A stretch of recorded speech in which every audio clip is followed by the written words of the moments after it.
Good afternoon, sports fans from all around the globe. I am your host, Jeff Dawson, East Coast sports investors, and this is your midday market report for Friday, June 17, 2022, our weekly trip to PA in the house, the one and only legend in lacrosse, Mr. Dan Alexander, as we get into week 3 of the Premiere Lacrosse League. How time flies. Had a great first 2 weeks and excited to break down this week's games, go over last week's, and cash some tickets. So without further ado, let's bring him in, the one and only Mr. Dan Alexander. Let's go, Jeffrey. You see, I got the jersey on because it's hot here in PA, man. It's sun's out, guns out time for us here right outside of Philadelphia. And got to give a shout out. You had Andrew McGinnis on earlier this week. I always love the hockey segment you guys do together. And he actually sent me this bad boy. Me and him, he's a Toronto Raptors guy. So me and him had a little friendly wager. And this is the first time I was wearing it. I said, best time to debut it is with the ECSI guys. I know you and Andrew do a great job. So thank you to McGinnis. I'm sure his winners paid for this. He didn't even have to take anything out of the checkbook, but we'll take it nevertheless. Happy to be back with you, Jeff. Well, I'm just going to quickly throw this out there. Game 6 in the Garden last night. Experience really showed game 4, 5, and 6. The Dub Nation, Curry finally gets his MVP. Draymond finally showed up. It was a great year for the Celtics. I should say great second half of year from the second week of January on. Had a great run. You being a diehard Sixer fan, I asked you last week, are you pulling for the Celtics? Are you pulling for Golden State? It's over. So we're going to close the subject and topic, but give us your final thoughts on, someone as a Philly fan looking outside in. Dude, I'll tell you what, I think if you were not impressed with what the Celtics were able to do, I mean, Jeff, they were dead in the water halfway through the season, right? I mean, they were at the bottom of the barrel, and then things just finally started melding together. I think they have a lot of young talent, and they just went up against a team that just had that little nth degree of extra motivation. You know what I mean? So much in what we try and do as handicappers. And one of the most unhandicappable things is trying to decide, who has more motivation. And I'm not saying that the Celtics were lacking, but you just saw with the emotion once that championship trophy came out. Golden State, I don't want to say wanted it more, but I think there was more at stake for a Golden State team whose window is likely closing while this Celtics team window is just starting to open. So as a Sixers fan, I can't lie to you, I wasn't too happy with what we were seeing because, damn, the Celtics are good. And don't worry, Celtics fans who want to bury Tatum, hey, if he's not going to show up in the end of the series, hey, let's also look at the fact they played back-to-back 7-game series. The guy had to carry the entire team. He's exhausted, and oh, wait, I think I just heard Smart shoot another 3 that clinked off the iron. So I think they're going to be just fine, Jeffrey. So I think Celtics fans, you should be excited. Sixers fans, we're still looking for that missing piece, much like that Hustle movie with Adam Sandler. Maybe we need to get him out on the road so we can find that missing piece. Doc Rivers loves Smart, so I'll drive him to Philly if you want. Well, it's not going to be like heading to Vegas. I'm not going to be like our guy Sherapan and be picking him up at the airport. I can tell you that much, Jeffrey. He'll have to take an Uber wherever he's going. Week 2 in the books, Premiere Lacrosse. Give us a review on what transpired. How'd you make out overall for the full weekend on ticket-wise? And we're 2 weeks in. 2 weeks is not a big sample size, but it's enough, especially with someone as much expertise, knowledge, and talent that you have. You have to start to be drawing some early season conclusions. Yeah, and you really are 2 weeks in and not much turnover from last year as far as, roster moves, not many big trades. There were just young players that were coming in through the draft. So you're starting to see the cream start rising to the top. I think the big surprise this season isn't the Atlas being such an amazing team and being at the top with goal differential. I think the bigger surprise is the Redwoods sitting at the bottom. They're 0-2. They just scored 3 goals last week, Jeffrey, and that was the lowest goal total that we have ever seen in the PLL. So quite literally, the Redwoods this week are going up against a pretty darn good opponent, in the Chaos, who the Redwoods just came off of the worst performance we have ever seen in PLL history. So I think that's the big shocker for me, because that was our first preview show. I was saying there's value at plus 800 on the Redwoods to be winning the title. They're already up to plus 900 at some shops. So that value, I didn't read that one right, but it's early on in the season. So you're definitely starting to see which teams are going where. And as far as us, 1-1 last week, or excuse me, 2-2 last week. In the first week, we were 2-0. You and I had a late ad because the news came out. Lyle Thompson, about an hour before the game, listed on the injury report, he was out. Lyle Thompson, for you new listeners, one of the best players in the world. He plays for the Cannons. So I messaged you. I said, we got to go Atlas and we got to go that under, right? You said, I think so. I'm hoping that you rode the ticket as well, because that was an easy cash on both of those. So, the market a little short to adjust or slow to adjust in that instance. Those are the reasons why you definitely want to be following on Twitter, because the second that news came out, I dropped, hey, this line is still there. So you got some free information and easy cash. So we're still profitable to start the season. But Jeffrey, the big moneymaker for us last year was these player props. I haven't hit a player prop yet. They switched it from being goals and assists, and you could bet on specific things, to just being point totals, and listing these point totals really with the floor being 3.5 for some more premier players. Good numbers by the odds makers. Something that I was undefeated in was picking player props last year. I'm 0 for this year. So let's see if we can maybe change that this week. And it's funny because we always talk about Vegas getting sharp, and you last year especially kept saying, they're not up to speed yet. This is a chance to get them. There's not as much action on the Premier League. I always talk about the big boards, the college football days, the college basketball days. If you stay away from the premier games, the smaller games still cash the same, but they're not as sharp on those numbers. Well, they got a year under their belt now. They took their lickings, so I think they're a little coy right now. I think they're definitely getting stronger. I look at, we'll get into the games and some props that I'm looking towards, some things that I'm liking, but I think a great, put it in a vacuum and see how well these odds makers are doing is Jeff Teat of the Atlas. He's the odds on favorite for MVP. He's all the way down to minus 200. If you listen to the first week and Jeff told you, get in on that ticket now, because it's only going lower. So you could have had, plus 400 around that. That's all the way down to 200, but his his point total for this week is 5.5. So in week 1, he had 7. Last week, he had 5. So in the first week, they had it listed at 3.5. They moved it up to 4.5. He cashed both of those. They said, you ain't getting us again. It's juiced to the under on this one, but it's 5.5. Good number by the odds makers, because, probably recreational players want to back that over. They made the under almost unbettable at minus 210 on openers with 5.5. So they gave one of those patented as our buddy Dave Sherapan. You can listen to him on Cash Considerations podcast and Bostonian versus Book. Like he likes to call those, they put him an FU line. So they're saying, hey, you guys want to keep beating us on lacrosse? Well, FU, lay minus 210 on a really good number on a Jeff Teat prop. Week 3, we have 4 games on tap today at 6 o'clock. The Water Dogs at the Chrome.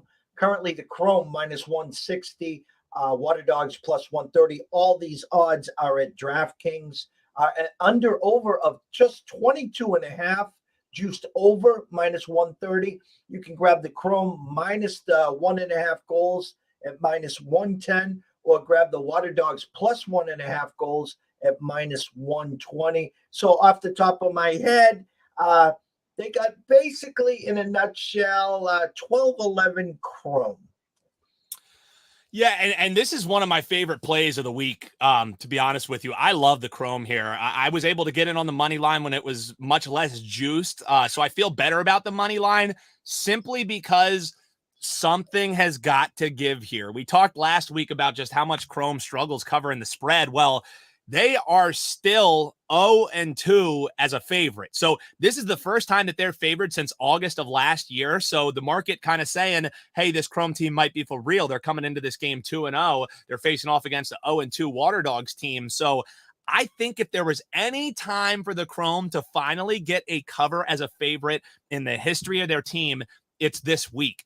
And typically I like fading teams, that are rolling to start the year, and especially with the Water Dogs, a must-win situation. However, the injury report was not kind to the Water Dogs this week. They're going to be without Michael Sowers on attack. They're going to be without their faceoff guy. They're missing a defensive player and a midfielder. So 4 major contributors for this team are going to be out. So initially, I like the over in this game because I thought there was going to be goals. Just with those guys missing, I think that 22.5 is a bit of a trap line. So if you want to maybe throw Chrome in as a parlay piece, I think they win this game. Crazier things have happened. The Water Dogs, for what it's worth, they're also 6-3 against the spread as underdogs going back to last year. So they are good in this underdog role. I don't know. I think the look for me is going to be Chrome. That's one that's on my betting card. If you shop around, if you have Barstool Sportsbook, you're actually able to get this -1.5 at +130. So at a juicy plus price, I think it's worth kind of rolling the dice on that one. And then I broke up my bet size with about half of it going on the money line as well. Because I think the Chrome get home. I just look at the fact that they've never covered as a favorite. They haven't been a favorite in a long time. How do they look in this role? It's kind of a show me spot, but I think the value at that +130 is worth a sprinkle. 8:45 tonight, Atlas at Whip Snakes. Currently, this is the game. This is the game, Jeff. Atlas -180, Whip Snakes +145, and under/over of 24 and a hook. Actually, -115 both ways on that. Goal line right now, Atlas -1.5, -125. Whip Snakes, you can get +1.5, -105. We're going 13-11 here. Atlas, maybe more. That's the big question. And I'm at odds with, the guys who I do the Bet on Lacrosse show with. Everybody's buying into this Atlas team. And I get it. You know what I mean? Like, I understand they have been blowing teams out. They have looked terrific. However, I still have questions about the competition that they were playing, right? Because they got to, play a Cannons team last week in which they get announced that Lyle Thompson's out. That team couldn't have been feeling good coming out of that locker room, looking around saying, who is it that's going to step up? They came on, strong to start. They actually started with a 4-0 lead out of the gate. So a little bit of juice. And then Atlas really started to wear on him. And without Lyle Thompson and the dynamicness that he brings to that offense, they were just easily defendable. So I'm not as impressed with that win. And I'm not really impressed with their win over the Redwoods. I just got off saying that they had the least impressive performance we've ever seen in PLL history last week with only 3 goals. When these two teams faced off, Atlas and Redwoods, Atlas gave up 11 goals to a team that scored 3 against an arguably worse defense. So I know everybody loves the hot team. Everybody loves a winner. But this is the most competition that Atlas has played, and all the Whip Snakes do is make games close late. They've now had 2 games that they won within the last 2 seconds or less in the game. So I know cardiac kids, some people like fading that. I don't like fading it early on in the season. So I'm going with the Whip Snakes +1.5. It's a spot that we don't see often with this calibered Whip Snakes team. This is only the 3rd time that we've seen the Whip Snakes as underdogs in the PLL, Jeff. They're 3-0 against the spread, getting that goal and a half. It's a rare spot where you're getting the goals with the Whip Snakes. So with the questions that I still have on Atlas, I'm not ready to back them and buy in with everybody else. I think those questions, I think the spot for Whip Snakes and just the raise up in competition is worth a sprinkle here. 8:45 tonight. I'm riding with the Whip Snakes and the dog. Are we sprinkling a little beer and pizza on the +145? I think we do, Jeff, because this Whip Snakes team is just never out of it. I mean, in both of their games, they've been down by at least 4 goals or more, and they still come back because they just have this mentality that they're going to keep on grinding. And Atlas haven't seen that yet. They've had 2 teams that have rolled over for them in the second half. Whip Snakes aren't going to do that. And also, we talk about how losses early on in the season aren't the worst thing. So The Whip Snakes, I think, they're looking for making a little bit more of a statement here tonight. So I'll sprinkle a little bit on that money line. I just always love when you're getting that insurance of a goal and a half, especially with a team that's played more 1-goal games than anybody in the PLL. And 1-game sample size last year, Jeff, it was a 12-11 win for the Whip. So a tight game then, 23 total goals. I think you might be looking at an over game here just because if the Whips do win this game, I think they need to score and keep up with the Atlas. I don't think I'm going to bet the over, but I would back the Whip Snakes. I would sprinkle a little bit on that nice plus 145, get some money going for the weekend. Moving into Saturday, 1:00 start, Cannons and Archers. Currently, Archers minus 175, Cannons plus 145, and under over of 24 and a hook, juiced over minus 120. You can get the Archers goal line minus 1.5, minus 130, Cannons plus 1.5 at even money plus 100. Basically, again, that 13-11, 14-11, that's what initially they're trying to tell us here. Yeah, and I just think I can't take money out of my pocket to bet the side or bet the total until we know, is Lyle Thompson going to be in or not? Because players who backed the Cannons early in the week last week were reeling if they weren't able to cash out their tickets when that Lyle Thompson news came in. So I wouldn't bet anything in this game other than look at Lyle Thompson's point total here. 4.5, and I get it. Jeff, we never want to back an under with Lyle Thompson. However, if there was ever a week to make a case to play Lyle Thompson under, wouldn't it be when a phantom injury pops up the week before he's out of that game? So even if he's in this game, is he going to be at full strength? And even if he is in this game, the Archers have some pretty good defenders that they're just going to pin on to him. They know that his shoulder's banged up, so they lean on him. They get a little bit more physical. So I know it's tough backing a Lyle Thompson under, but that's the only bet that I would make in this game. It's minus 115 right now to go under 4.5. And worst case scenario, Jeff, I think we either cash this if he does play, and if you have egg on your face because Lyle Thompson comes out and he's still even injured with one arm, insane Lyle Thompson, I can live with that, because the other option is this bet ends up getting voided if he doesn't see the field. Or the other situation is he comes into the game, he tries out the shoulder, it doesn't work out, and he's sitting on the pine, but because he checked into the game, we still cash this ticket. So I just think with the value opportunity of, if everything goes the worst or everything goes the best, the worst that's going to happen is you're going to lose a player prop that typically you're going to be getting a higher number on this. Typically it's going to be crazy juice. So being able to back an under with a banged up player, I think that's the way to attack it, because I see in worst case scenario, Jeff, that this ticket gets voided. I really don't expect to see Lyle Thompson playing this week, or we would have heard some more buzz around it. And the fact that we haven't heard buzz around meant, I think that tells me that if he does go, there's no way that he's even 75%. Final game of the weekend, 4 p.m. tomorrow afternoon, Redwoods at Chaos. Here we go again, betting on the come. Redwoods minus 140, Chaos plus 110. Also an under-over of 22 and a hook, juiced over minus 130. You can get the Redwoods minus a goal and a half plus 100, or the Chaos plus 1.5 minus 130. Is it time? Is the question. That is the question. Well, one of these teams is going to go 0-3. One of these teams is going to go 1-2. So something's got to give this week. There are no ties. There might be no crying in baseball, but there's no ties here in the PLL. And honestly, going into this game, Jeff, I just, what are we doing with the Redwoods favored again? Like, I understand, Chaos, okay, they're also 0-2, but they've been competitive in both of those games. Sure, they're 0-2 straight up, but they're 2-0 against the spread. They've covered both of those games. So this is a Chaos team that even without those horses, this will be the last week that they're without their best players, because they're playing for the Bandits. That game goes tomorrow, the Bandits and the Mammoth in the NLL. So that's the end of the NLL, and these players will be coming back to practice and returning. So I think maybe the spot to fade Chaos is maybe when they become favorites next week when all their horses are back. I just look at this. All this team does is cover his dogs. Going back to last season, the Chaos are 8-2 against the spread as 1.5 dogs.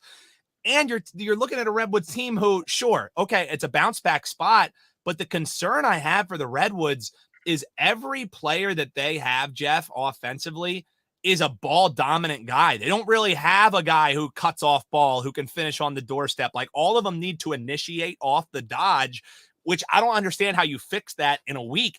And also, you just look at this Redwoods team, 2-5 against the spread in their lifetime as 1.5 favorites going back to last season. So they're bad as a favorite. They look like the worst team in the league. Chaos doesn't want to go 0-3. Maybe they also have some added motivation saying, hey, let's get one and show ourselves that we can win before we get all our horses back out of the stable. So I like the under in this game because Blaze Reardon, the goalie for Chaos, he had a very poor game last week. He's the MVP of the league. I expect a bounce back from him. Timmy Troutner of the Redwoods, he might be looking for a job if he has another bad game like he had last week. So I think he's going to have some motivation. Both of these goaltenders should be buzzing, and both of these offenses are the more slower paced teams in the league. So I'll tell you, the one thing I don't want any part of in this game is the Redwoods money line. I don't want them on 1.5. I certainly don't want them at 1.5. So I think how I'm going to attack this, I'm going to put my biggest bet, not of the week, but in this game, on that under 22.5, because I think that's the most likely. Either game script for either of these teams for them to win it plays towards the under just with their style of play. And then I think the other value is just sprinkling a little bit on the Chaos plus 1.5, and maybe even on the money line. Maybe you just go take the spread out of it and just take them on the money line. They're insane as underdogs covering the spread, not so great winning, but something's got to give. And I just think this Redwoods team is going in a bad way. So I want no part of them. I would rather pass the game than make any case for the Woods, even as a contrarian bettor, even in a bounce back spot. I just can't do it. I don't know what's going on with them, Jeff. Going to the player props, like you said, the first 2 weeks have been stone cold. There's a boatload of them up here on DraftKings. I am going to just turn the page over to yourself. You are the prop king, and I said king. I know you don't do any tweaks or any shimmies, but you are known as the prop king. So what are you looking at so far this weekend? Yeah, I'll tell you what, I've been more like the prop court jester this year, Jeff. So let's get back to it, man, because it's been a rough way. I think there's a couple good value props, but I honestly, this week, I'm just going to give out my leans. The only one that I have actually bet is Lyle Thompson under 4.5. I just think that's a great value spot. So that's the one prop that I have this week. I could make a case in every game for a player prop. You look at this Chrome game tonight. Logan Wisnauskas, the first overall pick in the draft, his point total is 3.5. He didn't score any in week 1, but he came alive last week, had multiple points, was just racking them up in bunches. So I think there's some value on that over 3.5, but I think, again, another good number in that one. This Jeff Teat, still 5.5. It's a high total. It's a good number, but at plus 150, Jeff, that might be some pizza and beer money that I might get in before game time. Let's say I have a good game 1 at 6 o'clock and I get home my tickets in that. I might sprinkle a little bit looking at that Jeff Teat over 5.5. Also, it's juiced, so you maybe find a parlay piece. Matt Rambo's point total in that game, he plays for the Whip Snakes. It's 2.5. We've seen 3.5 every week, and he's only been losing by the hook. So now I guess they were maybe getting killed by people playing the under. Now that it's 2.5, it's minus 200, so it's a little juicy, but could be worth going towards the over in that one. I already told you my Cannons Archers play. It's the under Lyle Thompson. And then the last game, there was a piece on the board that I liked. It was CJ Costabile. He's a long pole. He had two-pointers last week. So that was an easy 4 points for him. They actually took him off the board. They had him posted up at 1.5. So that would have been a play for me and a big play for me. But I think most people hammered that one already before I was able to get to it. So, some decent opportunities there, Jeff. But again, I can't keep going back to the well. The sides and totals have been really good to me. So if it ain't broke, don't fix it. I'm going to hang off the player props for a little bit and hope that we get this Lyle Thompson under home. Team futures currently after 2 weeks. Atlas now plus 310. Whip Snakes plus 500. Archers plus 500. The Chaos at plus 600. Chrome at plus 600. Cannons plus 700. Redwoods plus 800, Water Dogs plus 850. Any number there give any us guys outside looking in a reason to maybe jump in right now?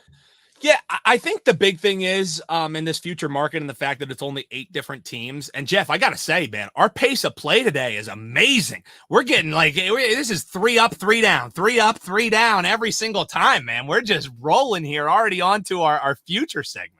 And the reason is, because we got a lot of big eyes in the skies that have been watching us. So we're getting ready for the big sponsor dollars. So we might have to keep it, scripted and a little shorter. Got to keep it tight. Hey, that's the thing. You want to throw some money at Jeff and I, we do it because we love it. But hey, there's people watching, so why not get your product on that little scroll right there? Reach out to Jeff, ECSI, and you can, of course, follow him on Twitter at East Coast Sports Investors. Love when people, get in on the comments and everything and are chirping back at us. So as far as this futures market goes, though, Jeff, I always like the overreactions, right? So now you see the Water Dogs, who were the odds-on favorite at some shops, as the longest odds. Plus 850 might be worth a little sprinkle if you have it in your bankroll, just because then it's another team. I have futures now, Jeff, on 5 different teams. And I just categorically refuse to place anymore because now I have over half of the league. So if I have 5 different teams and I can't get one of these juicy tickets home, forget it. I placed on the Redwoods. I placed on the Chrome. I placed on the Cannons. I placed on the Archers, and I placed on the Atlas. The lowest odds I have on any of those teams is the Atlas plus 600. So I got some juicy tickets, Jeff. I refuse to place on the Whip Snakes. I refuse to place on the Chaos.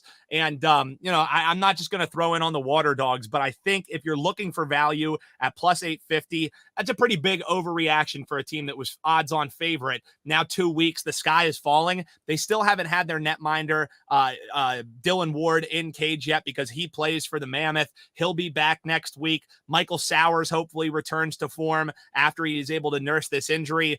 So I think people are a little down on the Water Dogs. They forget the fact that the Water Dogs ended up as the 1 seed last year after stumbling out of the gate as well. So there's been some historical data, albeit a small sample, that says the Water Dogs might be worth a look. But categorically, Jeff, I just can't do it. I already have 5 futures in. I can't do it anymore. Though that being said, I'm heading to AC tomorrow. Maybe if the beers are flowing down on the beach, I end up with a Water Dogs ticket. Who knows? I'm never ruling it out. Right here on record, I'm saying I'm not doing it. But maybe when we talk next week, I have 6 futures in. I don't know.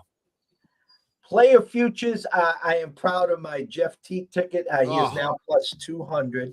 Amazing. Lyle Thompson sticking at 475. Michael Sowers at 800. Miles Jones at 1,200. Willie Manny at 1,400. Grant Ament 1,400. And the list just keeps going and going. Matt Rambo plus 2,200. You talked about Mr. Wisnakis plus 4,000. I mean, a lot of names out here. Other than, T. Thompson, anything going into week 3 worth the swing? I mean, all I know is the CLV trophy that you have on this Jeff T ticket is going to be something amazing, because if he keeps going on what he's been doing, Jeff, this guy's going to be minus odds on favorite by halfway through the season. I mean, what he is doing is just special, and he's doing it on an offense where there's so many mouths to feed that it's just incredible that he's able to be this point man from the attack man position. The vision that he has, what he's able to do is stellar. So I still wouldn't talk you out of it if you want to place a future ticket at Jeff T at plus 200. I'm not going to do it just because the way that I play futures, unless there's zeros after it, if there's not multiple zeros, and I'm talking 3 zeros after it, I just don't find value in it for my bankroll. So the one that surprised me, though, is I don't know what Miles Jones is doing up there at odds on favorite, in the top 4. I would be sliding Will Manny up there. I have a ticket on Will Manny plus 2,500. So I have some nice closing line value on that. He's had over 5 points in back-to-back weeks here. His point total this week is 4.5. So they're expecting him to do it again. I think if you scroll down the list here, last year we saw a goalie end up winning it, right? So we saw Blaze Reardon win the MVP. There's going to be buzz if the Archers are the team that some people think they are. Adam Gittleman, their goalie, is going to be a big part of that. So he's currently plus, and I'm not misspeaking here, 13,000, not 100, not any 13,000. So I think throw, $5 on that even, and your take back $655. If the Archers win the title, there could be a case to be made for Adam Gittleman. I don't think it's a lock, but Jeff, when you see 3 zeros after a future in a market that only has 8 teams, and you always are going to make a case for a team who ends up winning the title, there's some buzz around the Archers doing just that. So you're giving me 3 zeros on the back end. A $5 ticket gets you $650. I mean, that's not worth some pizza and beer money. I don't know what is. Sounds like me. And when we hit the majors in golf, we do our outrights, but then, you dig deep. And I always talk about, pizza and beer money, a $10 swing, with 2 or 3 guys that are plus, 10,000, they're outrageous, 100 to 1, 200 to 1. It just takes, one good weekend. It can happen. I'm with you, man. Get the value in while you can, because a ticket like that, it's not going to go any higher. You know what I mean? His odds aren't going to get any longer. So buy it at its floor where it is right now, because that can only become a better ticket as it gets closer. And, you potentially be able to hedge out of it. So, that's how I would attack it. Scroll to the bottom of those lists and see who's a player who's making an impact, like a Logan Wisnauskas, like a Dylan Malloy on the Chrome. Anytime that it's those top teams, unless you get them in before the season, I just don't think those top 5 names have much value, because you already know all the narratives that they're going to have. You know what I mean? Well, I have my tickets all set for the weekend. You're heading to Atlantic City. You will have the ECSI VIP alert tomorrow. Let's go. And you are in Atlantic City. The Scrollers has always been working. You can follow Dan at Newbie Talks, at Bet on Lacrosse, at the Cash Consideration Show with our friends Carl and Dave, of course. Wager Talk, 8:30 a.m. WEEU, and at the Premiere Lacrosse. The stage is yours for the close, sir.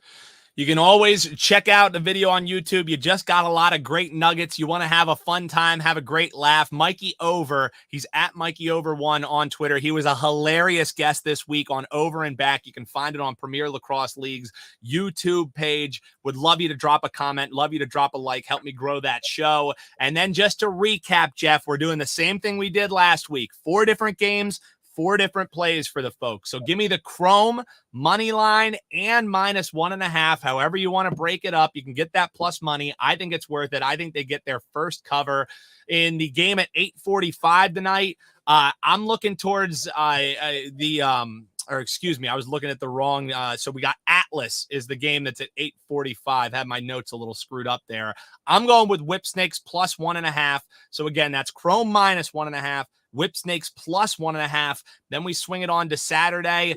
I'm going with the Lyle Thompson under 4.5. If we get the news on Lyle Thompson being out, I'm probably going to put a little bit on the Archers as well to move to 2-1. And then to close it down, who doesn't want to end the weekend sweating out some goals? Under 22.5 in the Chaos Redwoods game. That's your full slate. You can find it on my Twitter as well if you couldn't write feverishly enough. But let's get these tickets, Jeff. It's time, baby. It's the weekend. Crack a beer and let's have some fun, man. I can't believe next Friday at this time we'll be talking a month in already. I love it. It'll be the 4th week, and I'll be calling in next week, Jeff, from sunny South Florida. So it's gonna be a good time, baby. From myself, Jeff Dawson at EC Sports Invest, from the one and only Dan Alexander at Newbie Talks. We can't thank everyone enough here watching and listening. Knock on your next door neighbor. Say, hey, I just watched an amazing show on lacrosse. They're going to look at you and say, what is lacrosse? Exactly my point. Get in now. The same. Get in on this action. I haven't heard anyone talk in 3.5, 4 weeks about the USFL. Move on over to the Premiere Lacrosse League. And you want action, you're going to get action. So thank you so much, Mr. Dan. Listen, enjoy yourself at AC this weekend, and we can't wait till next Friday and catch you in sunny Florida.